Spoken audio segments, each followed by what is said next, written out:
मेमोशेड में इस चुनावी सभा में उपस्थित मंडल के मंडल उपाध्यक्ष, सभा के संचालनकर्ता, संयोजककर्ता भाई गोविंद रंजन जी, मंडल संगठन सचिव सुशील कुमार जी, शाखा मंत्री अजीत जी, शाखा अध्यक्ष दिनेश गुप्ता जी, कैरेज बैगन शाखा के शाखा मंत्री रामकरण मीना जी, उपस्थित एनसीआरएस कैडर के सम्मानित पदाधिकारीगण, प्रतिनिधिगण, मेमोशेड के सम्मानित हमारे सहकर्मी कर्मचारी साथी, उपस्थित महिला शक्ति, सभी लोगों को प्रयागराज मंडल की तरफ से अभिवादन।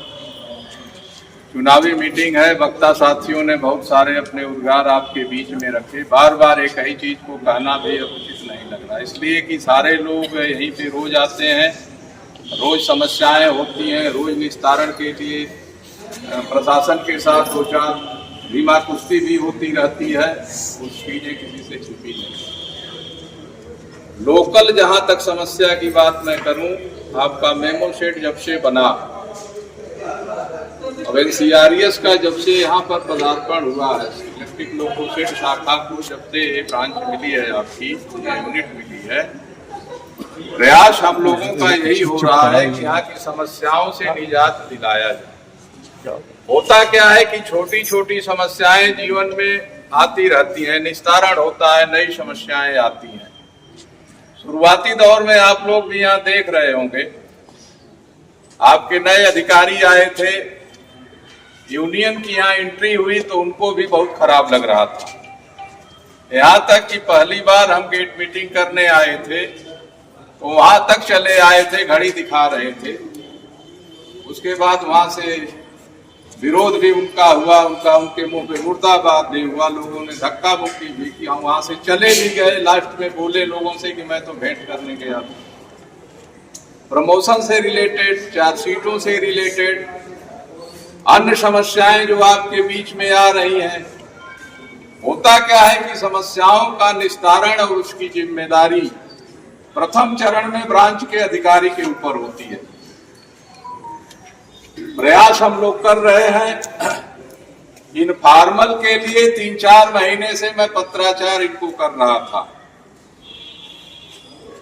पहली बार जवाब नहीं दिए, दूसरी बार मैंने कॉपी किया senior DPO, senior D coaching को, फिर इसके बाद इनका जवाब आया। इनफॉर्मल की डेट इन्होंने दिया, इनफॉर्मल की डेट तो इन्होंने दे दिया, उसमें ये इन्होंने नहीं लिखा कि किस किस पदाधिकारी को स्पेयर करेंगे इनफॉर्मल मीटिंग के लिए। फिर हमने पत्राचार किया, उसके बाद चुनावी आचार संहिता लग गई। 12 के बाद फिर हम स्वतंत्र हो जाएंगे। लेकिन मुकम्मल तौर पे एक श्रमिक संगठन को जिस तरीके से जागरूक हो करके आपकी समस्याओं के निस्तारण के लिए आगे बढ़ना चाहिए, हमारा ये कैडर, हमें कहने में कोई संकोच नहीं है कि आगे बढ़ता है, काम करता है, गंभीरता से समस्याओं को लेता है। और यकीन माने, चाहे प्रमोशन का मामला हो, कैडर के मर्जर का मामला हो, किसी भी इशू पे हम लोगों ने किसी समस्या को अवॉइड करने का काम नहीं किया है आपके यहाँ से। और अधिकारी वर्ग को भी लग रहा है कि मेमोशेड जब से इलेक्ट्रिक लोकोशेड का एक पार्ट हुआ है, यूनियन वहां के यहाँ हस्तक्षेप की है, तो आए दिन सीनियर डीपीओ लेवल पे आपके मंडल उपाध्यक्ष महोदय भी हैं, अभी जल्दी भी गए थे, कुछ प्रमोशन के बाद हुई थी। ये सब चर्चाएं होती रहती हैं। इसका निराकरण आप लोग बिल्कुल इसके लिए कतई चिंतित होने की जरूरत नहीं है। जो आपका हक है, अधिकार है, वो आपको दिलाने का काम हम लोग डिवीजन लेवल पे, हेडक्वार्टर लेवल पे कर रहे हैं प्रयास, और प्रयास में सफल भी होंगे। आप लोगों को खाने पे भी जाना है, जैसा कि संचालनकर्ता महोदय ने बताया। 2 मिनट केवल एक बात करनी है। ये मान्यता का चुनाव है, छोटा चुनाव नहीं है। ये ब्रांच का चुनाव नहीं हो रहा है, डिवीजन का नहीं हो रहा है, सेंट्रल बॉडी का नहीं हो रहा है, ये रेलवे बोर्ड स्तर का चुनाव। विजन पूछिए, उद्देश्य पूछिए। दूसरे साथी भी आते हैं कि आपका विजन क्या है, उद्देश्य क्या है। अगर आप चुनाव लड़के जीत के जाएंगे तो रेलवे बोर्ड स्तर पे क्या ओपीएस का जो आंदोलन अधूरा है, उस आंदोलन को आप लोग करेंगे। अगर करेंगे तो उसकी रूपरेखा बताइए, उसकी प्लानिंग बताइए, क्या बताएंगे? एआईआरएफ के जनरल सेक्रेटरी महोदय का एक स्टेटमेंट आया है कि जो मेरे विरुद्ध प्रेस मीडिया में कुछ बोल रहा है, सोशल मीडिया पे कुछ बोल रहा है, अखबारों में अगर कुछ निकलवा रहा है, तो 4, 5 और 6 तारीख चुनाव बीतने के बाद मैं उसके ऊपर मानहानि का दावा करूंगा, पुलिस में एफआईआर कराऊंगा। ये स्थिति आ गई है राष्ट्रीय स्तर के नेता की, राष्ट्रीय नेता की। क्यों? क्या वजह है? जिस नेता को कर्मचारी की समस्या अगर है, कर्मचारी उसके लिए जूझ रहा है, तो कर्मचारी को साइड करके आगे उसको फेस करना चाहिए कि नहीं, समस्या के लिए मैं बढ़ के भारत सरकार से आंदोलन करूंगा। वो राष्ट्रीय स्तर का नेता ये कह रहा है कि मेरे विरोध में अगर कोई बोलेगा तो मैं उसके ऊपर मानहानि का दावा करूंगा। चिंतन करने की जरूरत है, सोचने की जरूरत है। कर्मचारियों के भविष्य को आप कहां लेके जा रहे हैं? वही दूसरी तरफ एनएफआईआर के जनरल सेक्रेटरी आदरणीय राघवैया साहब, एनसीआरएस के जनरल सेक्रेटरी आदरणीय आरपी सिंह साहब, जिस दिन से यूपीएस की घोषणा हुई है उसी दिन से पत्राचार करके विरोध कर रहे हैं। एनएफआईआर ने चिट्ठी लिखा, 8 नवंबर को मीटिंग भी होनी थी, बताना मैं चाहूंगा आप लोगों को। पूछा गया, कैबिनेट सचिव ने पूछा एनएफआईआर के जनरल सेक्रेटरी से कि क्या इस मीटिंग में आएंगे तो ओपीएस पे चर्चा करेंगे?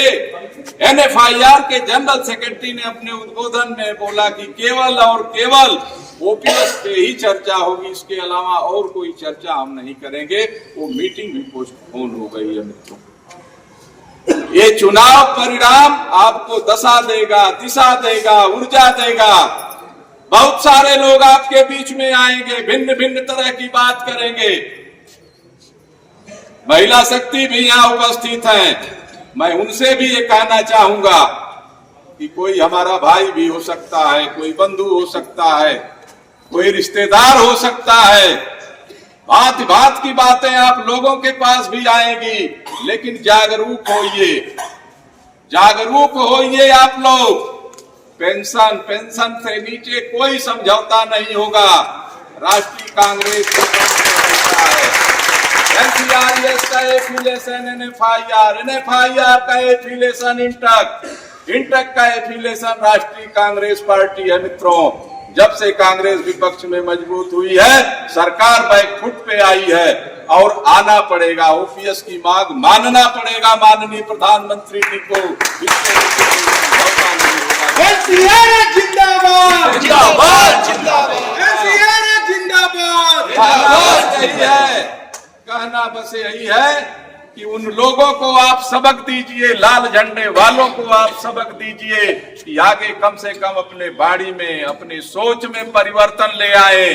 कर्मचारियों ने जो उनको अधिकार दिया है, अपने सम्मान और अधिकार की रक्षा के लिए दिया है, न कि भारत सरकार के पास उस सम्मान को गिरवी रखने के लिए दिया है। उन्होंने आपके सम्मान को गिरवी रखने का काम किया है, आज भी उसी पे वो अटल है। जैसे प्रधानमंत्री का पीएमओ ऑफिस बोलता है कि रेल में तो यूपीएस लागू हो गया, पूरे हिंदुस्तान के हर प्रदेश के प्रदेश सरकारों को भी यूपीएस लागू करना ही पड़ेगा। ये माननीय मिश्रा जी का उद्बोधन में आ रहा है सोशल मीडिया पे, प्रेस में, कि हर सरकारें, स्टेट गवर्नमेंट भी यूपीएस को लागू करेंगी। क्या माना जाए इसको?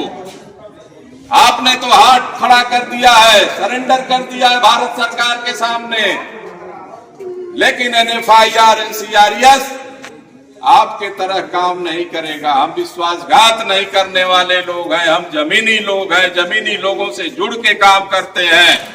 मुकम्मल तौर के आंदोलन होगा मित्रों। ओपीएस से नीचे कोई समझौता एनएफआईआर, एनसीआरएस नहीं करेगा। निवेदन बस इस बात का है कि आगामी 4 और 5 तारीख को आपका यहाँ चुनाव होगा। एनसीआरएस का चुनाव चिन्ह उगता सूरज है। सिंगल यूनियन के रूप में आप लोग लाने का काम करें। जवाबदेही, जिम्मेदारी से भागने का काम न भूतकाल में हुआ, न वर्तमान में हो रहा है, न भविष्य में होगा। इस बात की NFIR NCRS गारंटी लेता, हमारा कैडर गारंटी लेता है। इसी बातों के साथ अपनी वाणी को विराम देता हूं। पुनः आप सभी लोगों का सादर नमन, धन्यवाद, जय हिंद। और इसी के साथ समापन की घोषणा करता हूं। धन्यवाद।